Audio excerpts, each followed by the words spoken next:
Assalamualaikum warahmatullahi wabarakatuh. Selamat pagi, salam sejahtera bagi kita semua. Pada kesempatan ini, saya akan memaparkan hasil kegiatan KKN PPM Integratif selama periode 4 Juli 2022 hingga 4 Agustus 2022 dengan tema Keragaman Pangan di Kecamatan Taman Sari, Kota Tasikmalaya. Berikut adalah dosen pembimbing lapangan kami yang bernama Ibu Alfiah Hasanah, SE MSc PhD. Beliau berasal dari Fakultas Ekonomi Bisnis. Selanjutnya adalah Bapak Asep Muhammad Adam sebagai asisten dari dosen pembimbing lapangan. Berikut adalah anggota KKN kami dari berbagai prodi dan fakultas yang berbeda. Kelompok KKN PPM Integratif dengan tema Keragaman Pangan di Kecamatan Taman Sari, Kota Tasikmalaya diketuai oleh Abdul Latif dari FMIPA Prodi Fisika. Berikut adalah anggota kelompok KKN kami yang berasal dari Fakultas Peternakan, Prodi Ilmu Peternakan, yaitu Arsita Salsa Nabila, Arif Nugraha, dan Resa Indah Sopiah. Kemudian, anggota kelompok kami yang berasal dari Fakultas Keperawatan, Prodi Ilmu Keperawatan, terdiri dari Yulia Agnia, Rizka Fauzia Rahmah, dan Sarah Nur Hafifah.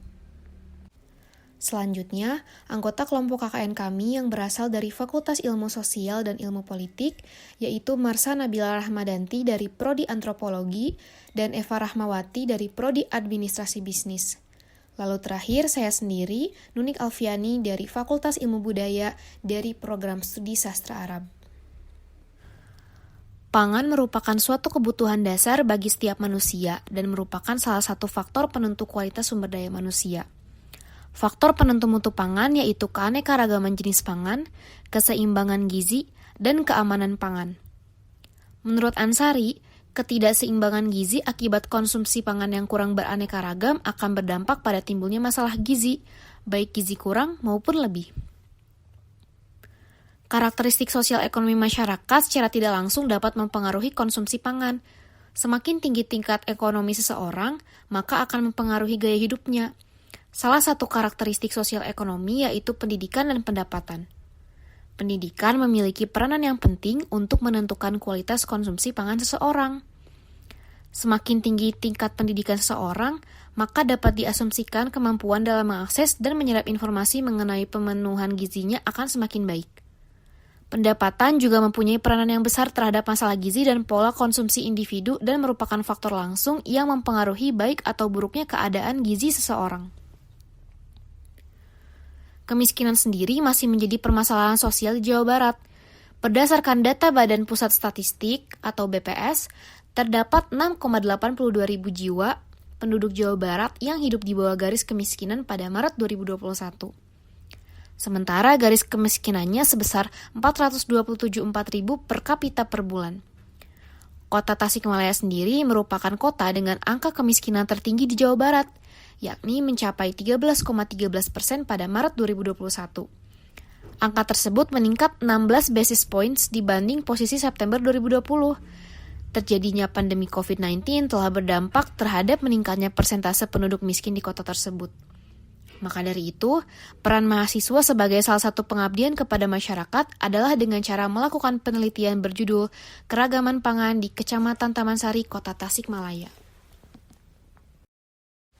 Karakteristik responden digunakan untuk mengetahui keragaman responden mengenai asal kelurahan atau tempat tinggal, jumlah anak, tingkat pendidikan, pekerjaan, dan juga pendapatan untuk mengetahui gambaran atau kondisi dari responden. Tempat tinggal responden terbanyak berada di Kelurahan Sukahurip dengan persentase 23,87% dan Kelurahan Setiamulya dengan persentase 0,65% merupakan kelurahan dengan responden paling sedikit. Sedangkan untuk jumlah anak responden sendiri paling banyak dengan jumlah anak 2, yaitu dengan persentase 39,68%. Kemudian, untuk tingkat pendidikan responden yang meliputi ayah dan ibu paling banyak dari sekolah dasar dengan persentase lebih dari 40%. Untuk pekerjaan para responden sendiri yang paling banyak yaitu buruh. Dengan detail, peringkat pertama yaitu buruh harian lepas dengan persentase 43,87% dan peringkat kedua adalah ibu rumah tangga dengan persentase 25,48%. Dan untuk pendapatan responden terbesar yaitu menempati persentase 65,16% dengan pendapatan sebesar Rp1 juta hingga Rp3 juta per bulannya. Jenis kelamin anak responden paling banyak dengan persentase 52,90% yaitu jenis kelamin anak laki-laki. Sedangkan untuk jenis kelamin anak perempuan, persentasenya sebanyak 47,10%. Kemudian untuk rentang usia anak responden yang memegang persentase terbesar yaitu berusia 6-8 tahun dengan jumlah persentase 53,87%. Untuk kondisi kesehatan anak di Kecamatan Taman Sari selama 1 bulan terakhir mempunyai persentase 90,97% dengan kondisi sehat. Penyakit terbanyak yang diderita anak-anak Kecamatan Taman Sari yaitu demam dengan persentase 18,71%. Walaupun seperti itu, anak-anak dengan persentase 64,52% tidak memiliki penyakit. Dietary Diversity Score atau DDS merupakan total dari jumlah makanan yang dikonsumsi individu selama periode waktu tertentu. Dan dalam penelitian ini dilihat dari 24 jam terakhir. Dietary Diversity Score mencerminkan kualitas dari makanan yang berada di rumah tangga atau tingkat individu. Skor ini digunakan untuk menganalisis kelompok makanan yang dimakan oleh anak berusia 6 hingga 14 tahun. Dari DDS ini diketahui bagaimana kondisi keragaman pangan anak yang dapat dilihat dari grafik berikut, di mana anak-anak yang berada di Kecamatan Taman Sari lebih banyak mengkonsumsi beras, jagung, beras merah, beras hitam, dan gandum dengan persentase 99,68% dibandingkan dengan aneka ragam pangan lainnya. Untuk persentase paling rendah yaitu anak-anak yang mengkonsumsi susu hewani, susu nabati, keju, yogurt, mentega, dan lain-lain dengan persentase 42,58%. Biaya kesakitan anak merupakan biaya yang digunakan saat anak memiliki keluhan kesehatan terhadap sebuah penyakit dan kemampuan orang tua dalam membiayainya.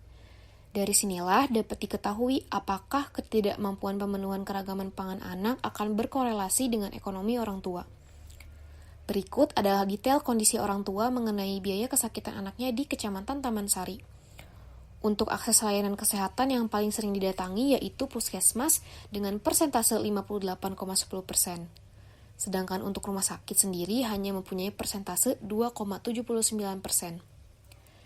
Kemudian untuk besaran biaya yang diperlukan untuk layanan kesehatan paling banyak yaitu dengan nominal kurang dari Rp50.000 dengan persentase 82,55%. Selanjutnya, untuk alasan utama para orang tua tidak membawa anak ke layanan kesehatan paling banyak dikarenakan tidak ada yang mengantar anak dengan persentase 47,78%. Dari data yang didapatkan, persentase anak yang telah mendapatkan vaksin COVID-19 di Kecamatan Taman Sari hanya 45%. Sementara persentase anak yang belum mendapatkan vaksin COVID-19 yaitu 55%. Kemudian biaya yang dikeluarkan untuk vaksin yaitu kurang dari Rp30.000 dengan persentase 100%. Dengan demikian, kesimpulan dari kegiatan KKN PPM integratif dengan topik keragaman pangan di Kecamatan Taman Sari, Kota Tasikmalaya dengan hasil data yang telah didapatkan yaitu kondisi keragaman pangan yang berada di Kecamatan Taman Sari, Kota Tasikmalaya akan berpengaruh terhadap kondisi kesehatan anak. Keragaman pangan yang tersedia juga sering berkorelasi dengan kemampuan ekonomi orang tua mengenai kemampuan memenuhi biaya kesakitan anak. Orang bijak mengatakan, kesehatan tubuhmu adalah cerminan dari apa yang kamu makan. Demikian pemaparan terkait keragaman pangan di Kecamatan Taman Sari, Kota Tasikmalaya. Semoga kita selalu diberi kesehatan agar tumbuh dan berkembang secara baik serta dapat beraktivitas dengan optimal. Terima kasih. Wassalamualaikum warahmatullahi wabarakatuh.